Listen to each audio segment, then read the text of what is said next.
Hi, I'm Jesse Waters in for Bill O'Reilly, who's on assignment. We're broadcasting live from Houston at the site of the Super Bowl 51. Thanks for watching us tonight.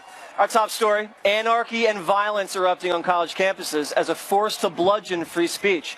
Last night at New York University, 11 people were arrested after protests turned violent. We will not sit back and allow Nazis to have a platform to feel comfortable in order to organize and mobilize towards our extermination. You're not protecting the NYU students here, and I'm disgusted. I'm a professor. How dare you? How dare you? Protect neo-Nazis.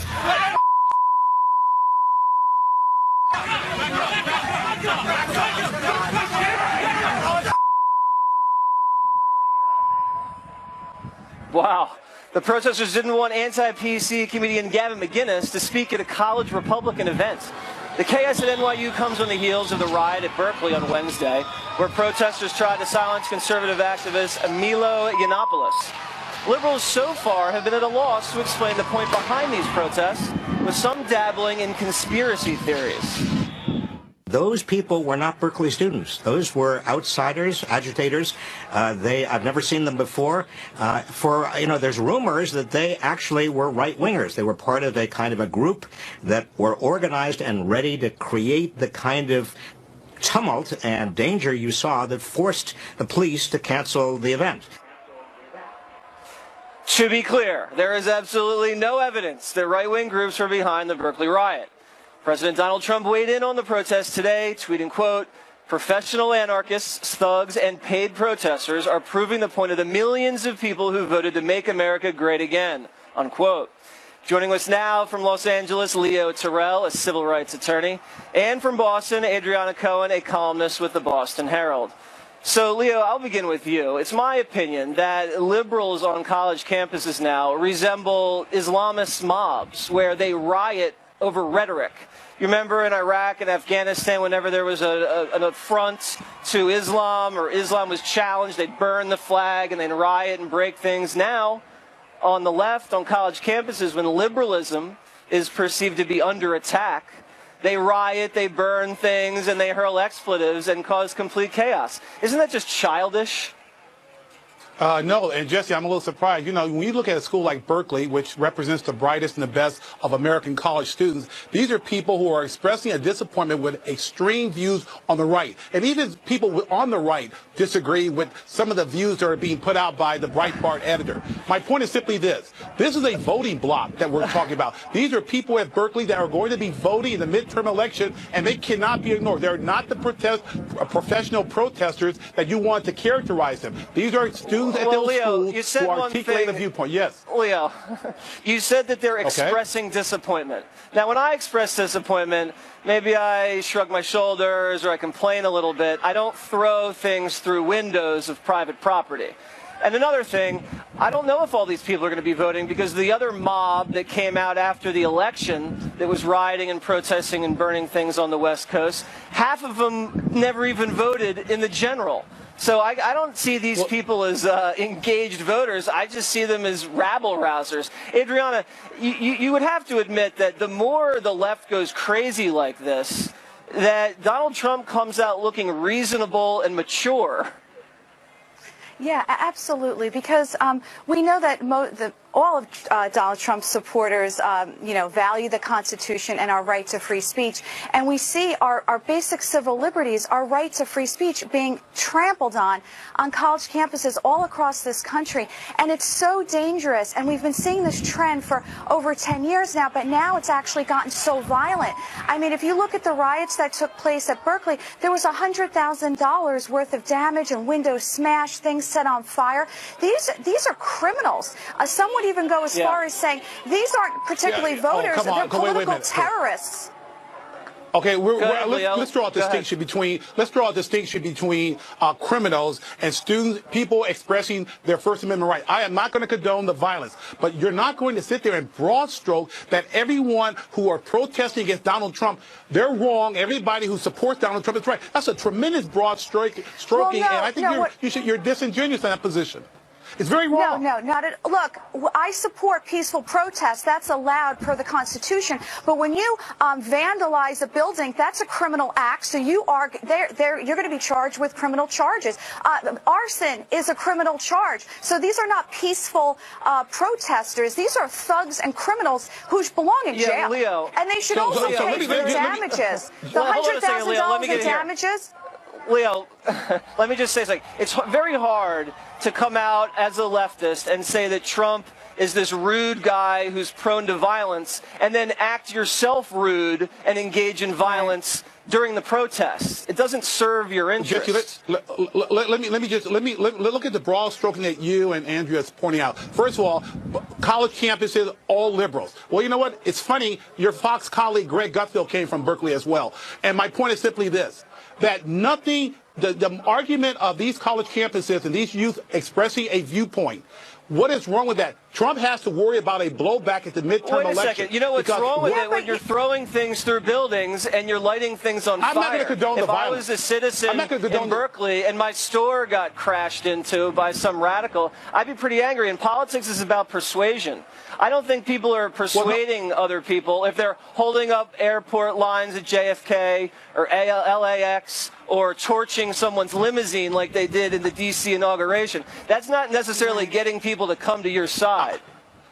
That is, and I'm not going to defend that. That's the misdirection of this argument. The argument is very simple. Civil disobedience has been part of this country's history, and more importantly, people are expressing, Jesse and Andrea, an outrage at the extreme arguments that Trump supporters are using. Trump is providing cover for the extreme right, and the extreme right is under his umbrella, and that is what these protesters are articulating. Listen, they are. The only extreme I see is on the left, because they've been responsible for almost every act of violence since the election. You hear what you just said? Last word, Adriana. Last word, Adriana. Yeah, absolutely. I mean, what's happening here is the left is censoring conservative speech. I mean, Leo, you can't defend that. Our rights are being violated. I mean, these speakers are being, shut out. They're not able to express their First Amendment rights. I mean, you know that that's wrong. I agree, it's all about wrong, open discussion, especially at a place like Berkeley. Well, in this case, they are, because we can see the video evidence. Greg Gutfeld went to Berkeley. Thank you very much. I know. He's the only one that made it out with a head on his shoulders. Next on the rundown, we have some breaking news. A federal judge has temporarily blocked President Trump's controversial travel ban. We'll have the details when we come right back. In the Impact segment tonight, we have breaking news. A federal judge in Seattle has temporarily blocked President Trump's controversial order barring nationals from 7 Muslim-majority countries from entering the United States for 90 days. U.S. District Judge James Robart put the travel ban on hold until more proceedings could take place, ruling that the states that sued to block the order were likely to win. By the way, the judge was appointed by President George W. Bush. Joining us now from Seattle to explain further is Dan Springer, Fox News correspondent. So tell us what's going on here, Dan. Yeah. Well, Jesse, this is a total victory for those opponents of this Trump travel ban. This goes into effect immediately and affects the entire country. So what that means is if somebody is over in Afghanistan or Iraq and they've got a ticket and a visa to come to the United States, they can get on that plane and they're not supposed to be stopped by the administration officials or anybody with immigration here in the United States. So it's a nationwide. We've had other challenges in Michigan and in Boston and Virginia, but this is the first one where the ruling applies nationally. The Trump administration, the Justice Department lawyer argued that Trump was well within his rights as the president to affect these immigration changes, but the attorney for the state of Washington argued that this was not about keeping Americans safe, but really about religious discrimination, and Judge Robart decided that on the merits of the case, that the Washington Attorney General would likely win, and so he did issue this temporary restraining order. What we don't know is whether the Trump administration will file an appeal and try to block this with an injunction. Jesse? Yeah, I'm sure they will. And you would probably see a flow of people coming from these nations once this thing is stopped. I mean, this is just going to open up the floodgates until they make an appeal and they get this blockade up and running again. Wouldn't you imagine that? I would. We have not heard from the Trump administration yet about the reaction, but I would expect just what you would, that they would immediately file for an appeal, and then there would be a file for an injunction, and then that would possibly block this temporary restraining order from going into effect, and that would be a legal back and forth between Trump administration. Yeah. So, Dan, this is airtight. This is not something that the Trump administration can ignore completely, because I remember President Obama disregarded some judge's orders with regards to his immigration EOs, executive orders. Is this not something Trump can say, hey, you know what, not going to listen to this judge, we're still going to go on with the blockade? Well, he could, but then he might be in contempt of court. The Attorney General, Bob Ferguson, came out and said that this does mean that the immigration officials, Trump administration, they must follow this. They must honor this ruling because the judge said that it is nationwide, and to ignore it might open them up to contempt charges. Okay, wouldn't be the first time. Dan, thank you very much. Joining us now from Austin, Texas is Nick Adams, the founder of the Foundation for Liberty and American Greatness. And with me here in Houston, Arash Aramesh, an attorney and foreign policy expert. So we had a situation in Paris today where there was a Muslim immigrant, and he came in, I think he'd been in Paris for about a week, and charged some officials at the Louvre, the museum where the Mona Lisa is, with a machete. And he was shot 5 times in the gut, and they're trying to save his life over there in Paris. And he yelled Allah Akbar before he, started slicing and dicing and charging people. And this is just another example, wouldn't you agree, of radical Islam infringing on the West. And I think about 200 people in Paris or in France have died over the last 2 years in terror attacks.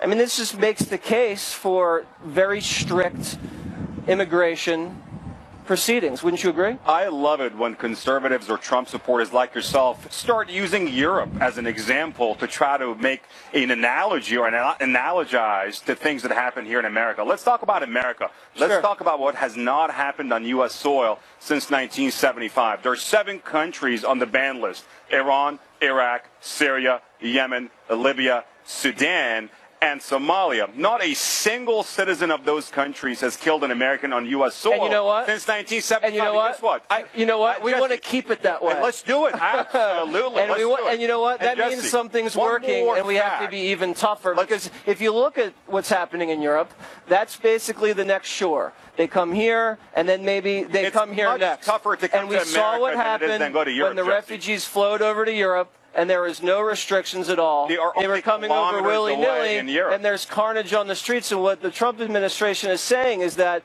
let's just get tougher so what's happening in Europe doesn't happen here. Nick, let me get you in here. This guy, I don't know how you could prevent this guy from coming over. I think he was Egyptian, came over through the UAE at some point on a plane. I don't know if he had a radical background or not, but these are the types of people that this extreme vetting is trying to check. Now, maybe he had a crazy social media, Facebook situation, who knows? But this is a prime example of a bad guy that needs to be kept in the Middle East and out of the West. Jesse, the simple fact is that every country has the right to determine who comes to their country and the circumstances under which they come. Nobody who values the security and the safety of Americans, of our families, of our communities, should object to President Trump's executive order. Thank God that finally we have a president that's more interested in protecting our families and protecting our country than protecting our feelings. Thank God that we finally have a president that's interested in kicking butt rather than kissing it. And thank God we have a president that is really not following the edicts of political correctness, a noodle-armed, vacuous ideology that was delivering us at the knees of these radical elements of Islam that have stated that their intention is to destroy America, destroy Israel, and destroy our way of life. I agree. I mean, there's nothing un-American about keeping people safe. And let me give you an analogy, since you disregarded my last brilliant analogy. Say you're having a party in the neighborhood, and you've been having these parties, and a bunch of students from North High School keep coming to the party, keep showing up, keep drinking the booze and keep starting fights with everybody at the party. And this happens weekend after weekend after weekend. After a while, when North High School comes knocking at the door to try to come to the next party, I'm saying, hey, where are you from? Are you from North High School? Sorry, door's closed. Can't come in. As simple as that. Well, That's what the temporary I have a wager for you. ban is. I want you to do this. You travel a lot. I want you to go to Stanford, go to Harvard, go to MIT, go to Caltech, go to Princeton, and do me another favor and go to a lot of other universities. Go to the nearest hospital near you. See how much immigrants have contributed to this country. 3 examples. A PhD student at Stanford was detained at JFK. I'm not trying to say I don't want immigrants to come into the country, but I'm not going to shed tears. Listen, I'm not going to shed tears that some Iranian genius can't get into Harvard for an extra month. Okay, I'd rather keep the country safe, and I think that's what the point is with this temporary ban. Speaking of feelings, what Trump has done, Mr. Adams, by the way, this is just trying to appease the feelings of some of the most extremist people in his own base. There are no facts supporting what he's done. There's no evidence you got to listen to the NSA, to the FBI, to the directors of the CIA, real quick respond, and a 20 Republican seconds. judge. Let him get in. Real quick, respond. President Trump, keep going. We've got your back. We're there for you. Keep us safe. Smash radical Islam. Protect the West. Protect Christianity. We're with you. All right. Thank you guys very much. I appreciate it. We'll have more on the travel ban developments later in the program. Directly ahead, though, sanctuary cities just suffered a major setback. We'll have a report in a moment.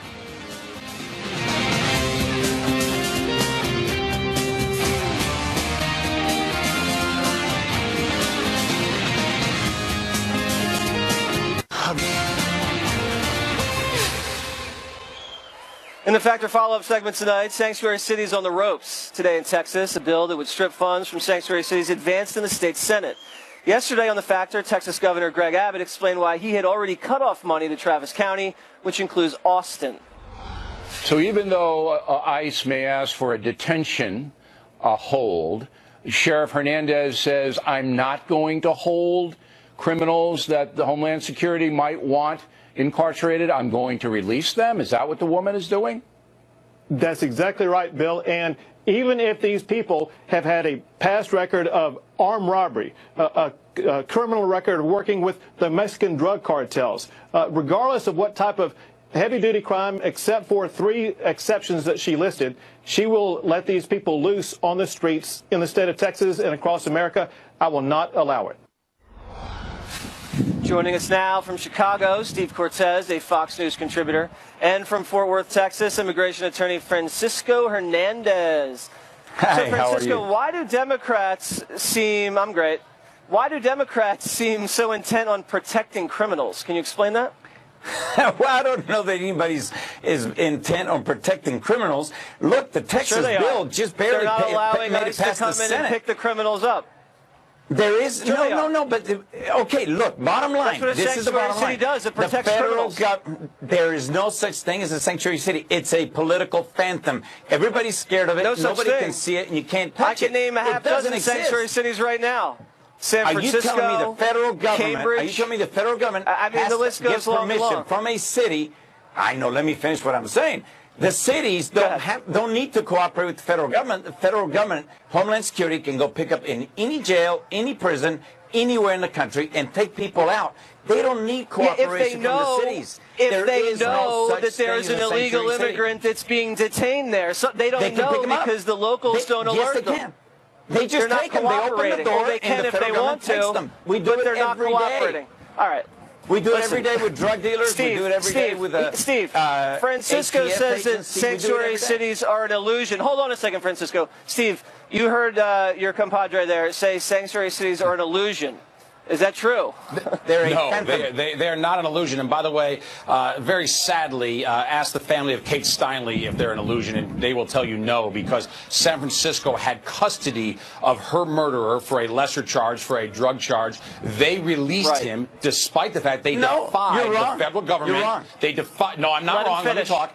Let me talk. They defied ICE, who had a detainer, to deport him back. He's been deported 5 times previously. Instead, they released him to the streets of of San Francisco, and weeks later, he murdered Kate Steinle in cold blood. And by the way, I wish there were an isolated case. I wish there were the only awful case I can tell you. I will tell you this, Jesse, as a Latino, as a son of an immigrant, it is demeaning to legal immigrants to treat illegal immigrants the same as legal immigrants. And on top of that, when you're not supposed to be here in the first place, and then on top of that, you commit a crime, you need to be gone yesterday. Donald Trump is bringing sense to this country. Right. You're right. And You're Francisco, right. And, Francisco. Yes. Hold on, Steve. Let me just give Francisco an example here. I think this might enlighten him. One of the problems with sanctuary cities is that it attracts illegal alien criminals because they know they'll be taken care of and given protection. For instance, when you were underage, let me finish. When you were underage and you liked to drink and it was illegal, you went over to your friend's house whose parents didn't do anything about it. You know, everybody had those friends' parents that didn't really care, turned a blind eye, and the entire high school went over to that house and got wasted. And, you know, I have daughters now. Bad things could happen. So, you know, maybe I did the same thing, but now I'm not really a fan of it. That's the same thing with sanctuary cities. You know you can get away with stuff, so everybody goes there, and they run wild, and they make it hell for everybody else in the city. It's true. No, it's not. And you know, the guy in San Francisco, he was transferred from Los Angeles to San Francisco with an immigration hold. Homeland Security can take anyone anytime they want. They don't need the No, he was released. Francisco, he was released before ICE got him. Francisco, they can. Why didn't they take They would have to have ESP. They would have to just figure out that he's there because local law enforcement he was there. He had an immigration hold. They knew he was there. They knew he was there. And they released him. They didn't know that he was being released. They came to get him. Listen, Francisco, you got to listen. The left loves communication. You guys love to talk. You love every bureaucrat working together. But all of a sudden, when it comes to immigration, it's like, oh, yeah, I can't talk to this guy. You know, you got to follow what the IRS wants, but you don't want to follow what the DHS wants. You can't have it both ways. Guys, I got to run. Plenty more ahead as the factor moves along this evening. The Trump administration slapped new sanctions on Iran today. But will they work? Then, friendship for the ages. Pat star quarterback Tom Brady and Donald Trump. Bill O'Reilly and Jim Gray weigh in. We hope you stay tuned for these reports. What super In the Unresolved Problem segment tonight, getting tough on Iran. President Trump has been a fierce critic of the Obama administration's landmark nuclear deal with Iran. And perhaps the cleanest break yet from Obama's Iran policy, the Trump administration today ordered sanctions against more than 24 people and companies for their apparent role in supporting Iran's ballistic missile program. I think today's sanctions really represent a very, very strong stand against the actions that Iran has been taking and make it very clear that the deal that they struck previously was not in the best interest of this country, and that President Trump is going to do everything he can to make sure that Iran has stayed in check. Joining us now from Washington, Michael Rubin, a resident scholar at the American Enterprise Institute, and Marie Harf, former State Department spokesperson and Fox News contributor. But before we get to the Iran sanctions, we just want to get your take on the latest developments just a short time ago on President Trump's travel ban, as we mentioned earlier. Federal judge in Seattle has temporarily blocked it, and just moments ago, a spokesperson for the Department of Homeland Security said, quote, "We do not comment on pending litigation as a matter of policy." So, Marie, you must be pumped up about this judge's injunction. George W. Bush appointee judge, never thought you'd probably agree with him, did you? We all have strange bedfellows now. That's one thing I'm learning in these first 2 weeks of this administration. Look, this is what happens when you do policy making without talking to people who actually have to implement these policies. This is really, we've seen 2 weeks where the Trump administration is doing a lot of big things. A lot of his supporters like that. But when the rubber meets the road, that's why you're seeing not just judicial rulings that have put some stays on some of this, but also career experts. I know you don't like bureaucrats, but career experts who actually have to implement these policies saying, wait a second, we need to take some time and talk through how this is actually going to work. And that's how you get things like you saw today. Well, he's not just doing big things, he's doing big league things, Marie. That's the way we describe it, big I haven't started league. using that word yet. I'm trying to hold off on that. Okay. And you know what? Anytime Obama did anything, the lawyers gummed up the works as well, so it goes both ways. Everybody's going to sue everybody these days. Michael, what do you think about this injunction? It looks like Americans are less safe because of it. Don't you agree? Well, absolutely. But, you know, the judge doesn't make the very real problems go away. These 7 countries are the countries with which we have the most problems with doing vetting, either because we don't have diplomatic representation or because our cooperation with their security forces leaves a lot to be desired if we can trust them at all. The other thing, I'd be very worried on the left for people to say, hey, you can't discriminate on the basis of national origin, because what they risk doing is throwing the entire visa lottery under the bus at the same time. Right. And speaking of one of these countries is Iran. Some of these people can't come here now temporarily for 90 days. And Iran just had these sanctions slapped on them big time, big league as we say, Marie, because of this ballistic missile test. And I think this is the 5th ballistic missile test since the nuclear deal was signed. And they've also been hassling ships off of the coast. So I don't see the Iranian nuclear deal changing the Iranian regime's behavior whatsoever. In fact, I believe more ballistic missile tests have happened since the nuke deal than I can remember beforehand. I mean, these sanctions, it's got to be a good thing. I mean, the Obama administration tried so hard to not do anything to upset the arrangement with the nuclear deal, and they, kind of danced around any violation of UN resolutions. These ballistic missile launches violate UN resolutions, Marie. I mean, you can't be happy with what's going on there. Well, I would say 2 things. First, that the Obama administration put additional sanctions on Iran after it tested ballistic missiles. The sanctions the Trump administration put on today are actually very similar to the exact same kind of sanctions we did, including after the nuclear deal. We said we were going to keep sanctioning them, and we did. Marie, I would have linked the ballistic missile tests to the Iran deal. I don't know why they kept that separate. You never would have gotten a nuclear deal. Why was that separate? You never would have gotten a nuclear deal. Oh, so you had to have such a soft deal in order to get them to sign it? That's not a good deal. We judged that the most immediate threat, and I think most of us can agree, is if Iran could put a nuclear warhead onto one of those ballistic missiles. Today, because of the deal, they can't. Because of the deal, their nuclear program is a shadow of what it was, and they cannot develop a weapon today. That's a fact. It's not that they can't. It's that we trust that they won't. Not at all. The missiles, That's not true. The ballistic missile that they just tested is capable of carrying a nuclear warhead. But they're not capable of making a nuclear warhead. They are not capable of making a nuclear warhead today. Missile. Right now, but they can still put it on the missile that they just launched. Michael, we just gave this country $150 billion. Now they're launching ballistic missiles and hassling sailors. They've now unveiled a secret underground missile bunker. I mean, this doesn't seem like a regime that understands that America is fed up with this under this current administration. You believe what Trump said today in his tweet, that they're going to have to pay a price? You believe that that's going to be backed up?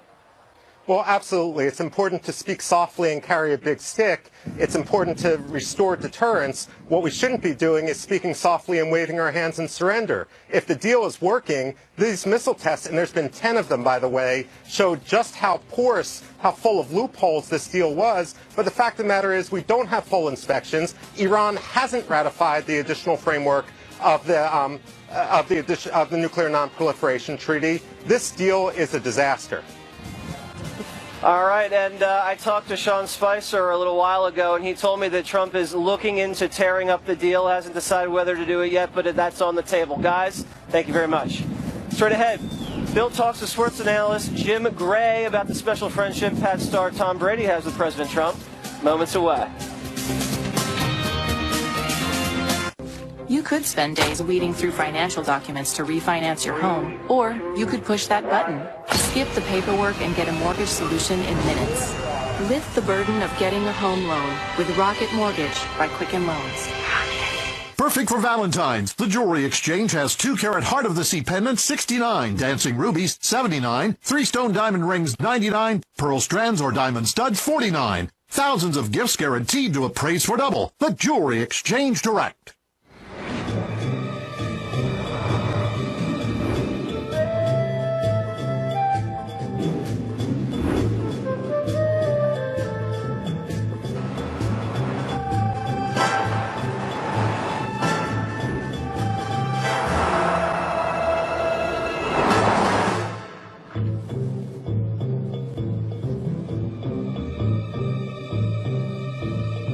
Land Rover, above and beyond. Reilly Factor, the #1 cable news show for 16 years and counting. Thanks for staying with us. I'm Jesse Waters in Houston, filling in for Bill O'Reilly, who's on assignment. At this hour, Houston is the epicenter of the sports world. The Super Bowl will be played here in just 2 days, and the face-off between the Patriots and the Falcons should be epic. Yesterday, Bill spoke with sportscaster extraordinaire and Fox News contributor Jim Gray about the big contest. So, Gray, you're going to call a game on Westwood 1. Handicappers have it pretty close. Do you see it that way? I do. I think it's a very close game, and I think it's going to come down to who has the ball last. Tom Brady said that yesterday when we spoke to him. He believes that it'll turn out just like his past 6 Super Bowls, where the guy or the team that had the ball last basically won the game. All of those Super Bowls have come down to the waning seconds in the last play, and it's the #1 offense against the #1 defense, and when those teams have shot it out before in the Super Bowl, believe it or not, 6 times out of 7 when that's occurred, the #1 defense with... Calling a game for Westwood 1. Thanks for speaking to us. Thank you, Bill. Appreciate it. And just a footnote, we want to remind you to watch Bill's big Super Bowl pregame interview with Donald Trump. It'll be airing on Fox around 4 p.m. during the pregame show. And even more, that interview will air right here on The Factor on Monday and Tuesday. And when we come right back, are the Democrats now the party of obstruction? We'll debate it after these brief messages.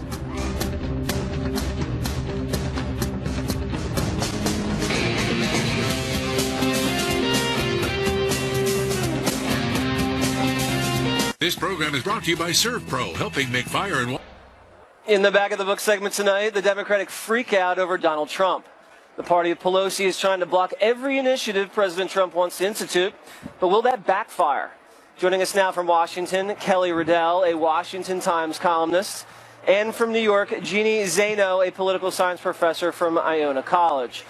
So, Jeannie, it's more than obstruction, it seems to me. It's more of just abdicating their responsibilities. You have people not going to the inauguration, boycotting it.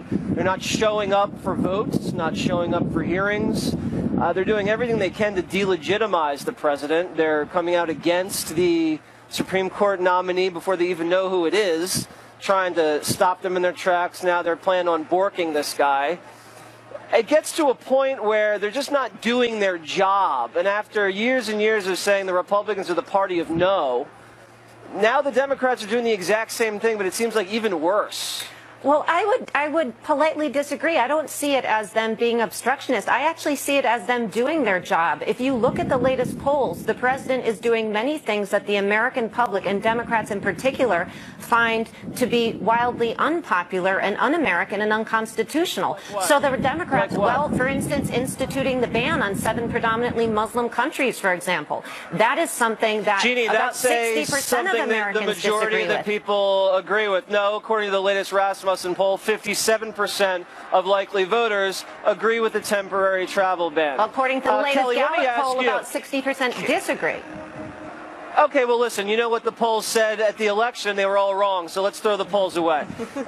Kelly, tell me, midterm elections are coming up in 2 years, and in the Senate, we could see a supermajority if the Republicans do well in states they're expected to do, because the Democrat senator seats, those are in some of the red states that Trump won. If they continue to obstruct and yell and scream and name call, they're in real trouble in these next midterms. Do you agree with me or not? I definitely agree with you. Listen, there's 25 seats up for grabs for Democrats in the Senate, only 8 up for grabs that are Republican seats. If you narrow that down, 10 of those 25 seats are from states where Donald Trump won. If you whittle that down even more, 5 of them are from states in the Midwest, in flyover country, Indiana, West Virginia, Missouri, North Dakota. places where Pelosi politics, Keith Ellison, the progressive left, Bernie Sanders and Elizabeth Warren, that type of policies just aren't palatable. These are places that need jobs returned to them. They want their national security insured, and they voted for Donald Trump because of these reasons. They want job growth, they want the economy back on track, and they want to be protected. And if Democrats don't get on board with infrastructure spend, if they don't get on board with Trump's agenda, then they'll be held liable. No, there's a lot of things I think the Democrats can get on board with. And, you know, you have infrastructure, you have health care, you have trade. But, Ginny, let me ask you something. Kelly just mentioned a few names. You have Pelosi and crying Chuck Schumer now as the face of the party. And not only that, you have people like Madonna saying she wants to blow up the White House, and Sarah Silverman, this comedian or something, saying that we need a coup to take down Trump. These faces of the party are really hurting the brand. And the more and more you have these radicals out there as the face of the party, the middle of the country, especially in the Rust Belt, the states that Trump stole away from the Democrats, I mean, they're at real risk of creating a real fissure in the party and doing extreme damage to the brand. Well, you know, the face of the Democratic Party to me, and I am not a Democratic operative by any stretch of the imagination, but the face of the Democratic Party are also the millions of women and men that you saw out there marching the Saturday after the inauguration day. And those were very peaceful marches for issues that many people care about. Listen, I agree, and there were so many women out there, and it was a great sight to see, but the people on stage, the face of it, the people that had all the TV cameras on them saying things like Trump is Hitler, that's not good. No, I agree with you, that's not good, but I would also suggest that the Democratic Party, I agree, it has a ways to grow, and that's absolutely true. But, you know, it is coming up from the bottom, whereas the Republican Party seems to be coming from the top down at this point. You see the Democratic Party in the position of growing from the bottom up, and that is a good place for a party to be. I don't think it's a top-down, bottom-up issue. I think it's an issue of people obstructing and not reaching across the aisle. I think that's what the country wants. Guys, thank you very much. Up next, we'll be right back from Houston to preview a major television event involving Bill O'Reilly. You don't want to miss this. Upcoming.